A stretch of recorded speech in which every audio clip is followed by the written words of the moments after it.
Good day to you, everybody. This is Donna from Purple Pinky Promises. And I've got this fun project coming to you.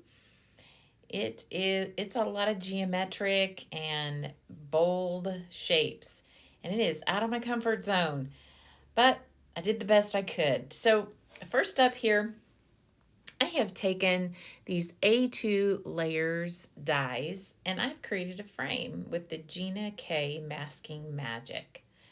And I've used the first die from that Waffle Flower set and the fifth die from that set to create that frame. And so this frame is going to mask off, as you'll see when I line it up here on my card front and start stamping. You'll kind of see the look I'm going for here. So I am basically just putting this on the card front, and after I'm done getting this on here, you'll see that the top of this card, there's a little bit peeking out. When I cut my card front, it was just a smidgen longer than the A2 size. So I'm telling you that right there. I'm just telling you I'm going to snip that off later, and I ended up having to because I got ink on it. So, and it's okay. So we are starting out stamping with the bold bits and patterns stamp set from Catherine Pooler Designs. And one of the things that I regret before I started this project is that I did not condition these big stamps. And I wished I'd had.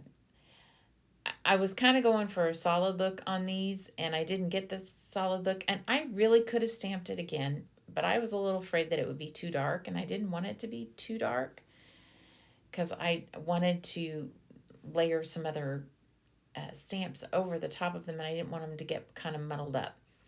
So I only wanted to stamp it once, but I didn't get a solid image. And to be honest with you, it would have been fine if I had stamped it again to get that solid image. I ended up working on another piece with this stamp, and when I stamped it twice, it turned out beautiful, solid and gorgeous.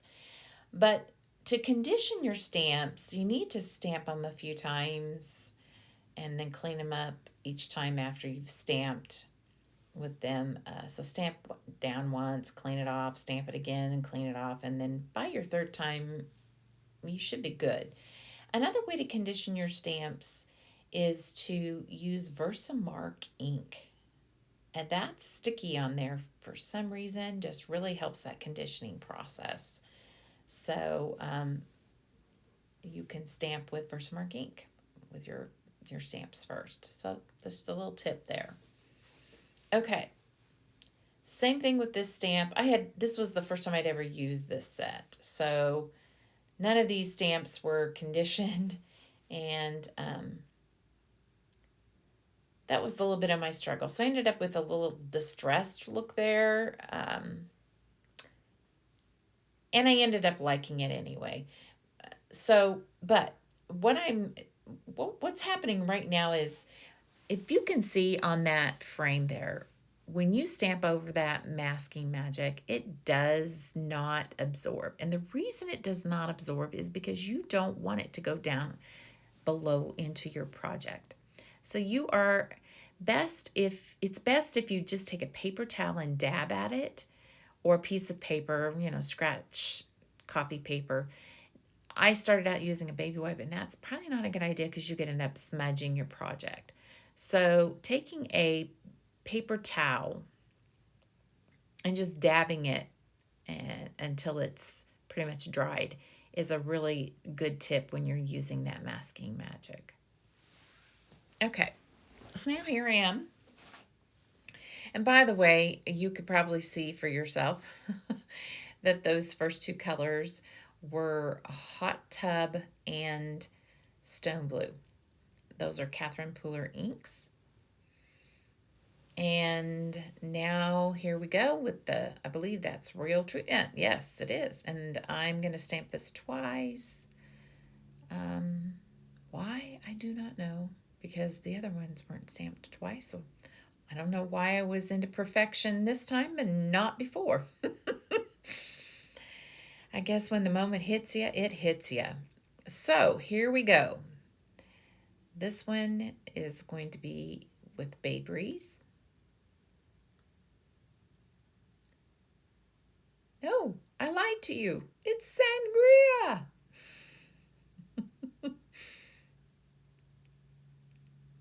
Bay Breeze is coming.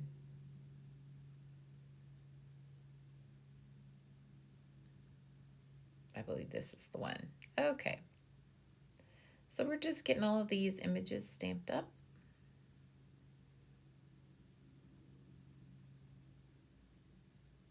And I'm just creating a fun, funky, geometric looking card here. Something that would appeal to the geometric lover in your life. My husband actually ended up really liking this card a lot. There's just a lot going on. So, and it just it did end up flowing well together. So here we have some Juniper Mist. And I will tell you that these color combos, I really liked them. That Stone Blue and Juniper Mist and that Sangria and Royal Treatment and the Hot Tub and Bay Breeze, they're beautiful combinations. The two blues, the two purples, and the two greens. Now, what I just showed you there on the screen, basically, I wanted you to see which stamps I had used to stamp with. Now we have an neatly framed piece of work. And I did trim off that top off screen. I came back. But yeah, it just creates a frame and framed background, which is kind of cool. All right, now we're going to ink up. And this was what I was trying to tell you, is that the Hot Tub and the Bay Breeze really blend nicely together. And so do the Sangria and Royal Treatment. Those two colors just blend beautiful together. And the Stone Blue, along with the Juniper Mist. So kind of leads me to tell you that if you're going to do any layered stamping, these would be some really pretty colors to layer up with. Gorgeous. I really like it that Catherine Pooler has so many ink colors to choose from. It's perfect for when you're layering your stamps.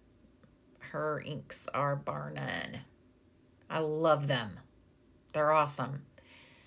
I was a Stampin' Up! Demonstrator for 4 years. And so for 4 years, I got used to using those foam pads.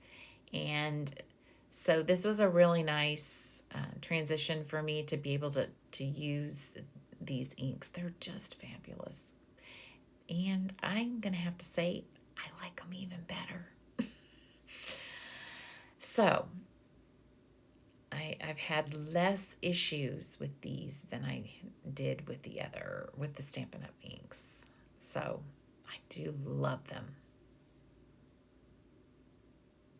And there are more colors. So if you're used to Stampin' Up! Ink pads, these are a breeze. If you like the fact that there are more colors, if you have some of those Stampin' Up! Inks and you want to add to the color scheme, if you're already used to the Stampin' Up! Pads, these are a great addition to what you already have. A lot of these colors would slide right into those colors as well. So, okay. We're almost done inking up all of these strips of paper. And I will tell you, these strips of paper do not have any specific measurements. They are straight out of my stash. I don't want to say trash stash, but these are just leftover scraps, and I just picked them up, and a lot of times I use them for sentiment strips for my customers. I save them so they can have something to stamp on for their sentiments. And I honestly don't have any measurements. They look like they're anywhere from 1/4 of an inch to 3/8 of an inch. I didn't really measure them. So grab those scraps. All right, that's done. Okay. And this next part is where I'm just basically trying to rearrange all of my strips to create the look that I'm going for. And it takes me a little bit before I really get that down. I use some washi tape eventually at some point. You could also use, it escapes me. Find it in your kitchen. Press and seal. That's what I'm trying to think of. Press and seal. You could use press and seal. I have a box of it in my office here, craft office. It's a great staple to keep in your craft room. So there we go. And just trying to get it held together with washi tape with the way I want it to look, and I'm trimming down pieces. So these trimmed down pieces will be used down below. Take them off and I use them on the bottom piece. So, okay, now I'm fiddling with that one, trying to figure out what I'm going to do with that.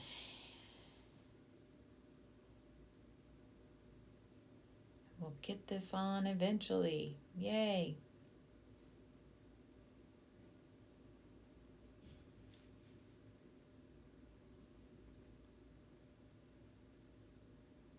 Okay. Yay, this is done. Oh, except for that one last bit of green. It needs to go,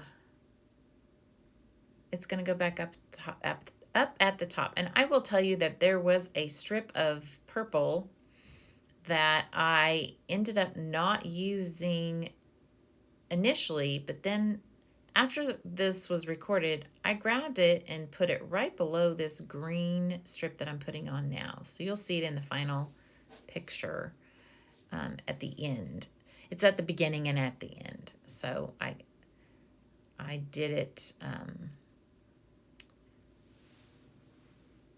portrait style right underneath that green. Okay, so now we're using the Just Plain Fabulous Sentiment Stamp Set. And what I'm doing is I'm inking this up in all 3 colors. I'm using the Juniper Mist, the Royal Treatment, and the Bay Breeze. And I do this so that I can cut it up. Each of those words are going to get cut up into strips, and I'm going to move those sentiments around.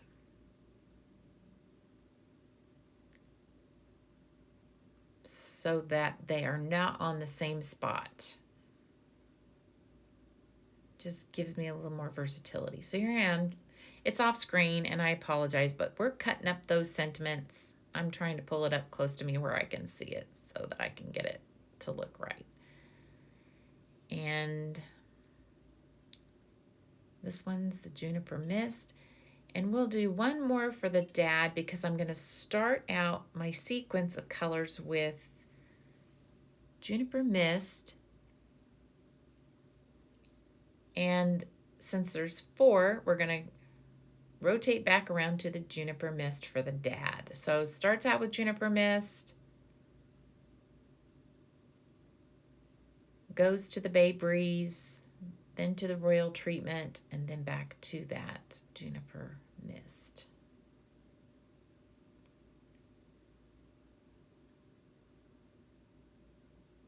And I'm using some foam tape to pop up all of these.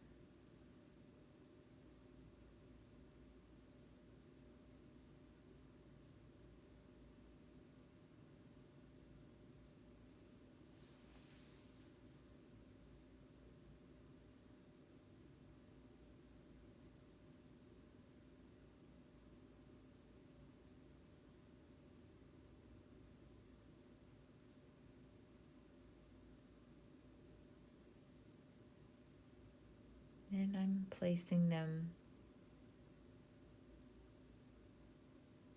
in different places.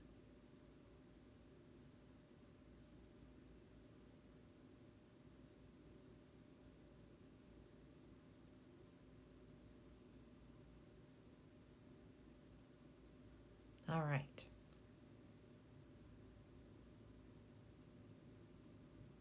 We're on the home stretch, folks. Almost there. Started to put it right there at the top, but then I just decided, no, I want it here.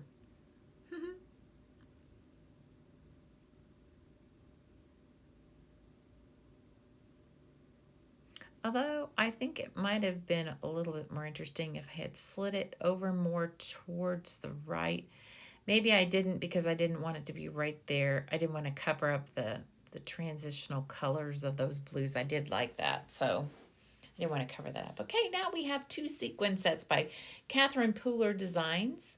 First one up here is Paris, and the next one is Santa Fe. And I am just using those blue ones from that Santa Fe, darker blue, and then those lighter greenish blue ones are from Paris. And I'm just going to pop these on here really quick. I was actually kind of amazed at how quickly it came together and where I decided to put those sequins. Sometimes this can take me a hot minute. Deciding where the sequins are going to go. I think the more you do it, the easier it gets. But even then, sometimes I struggle.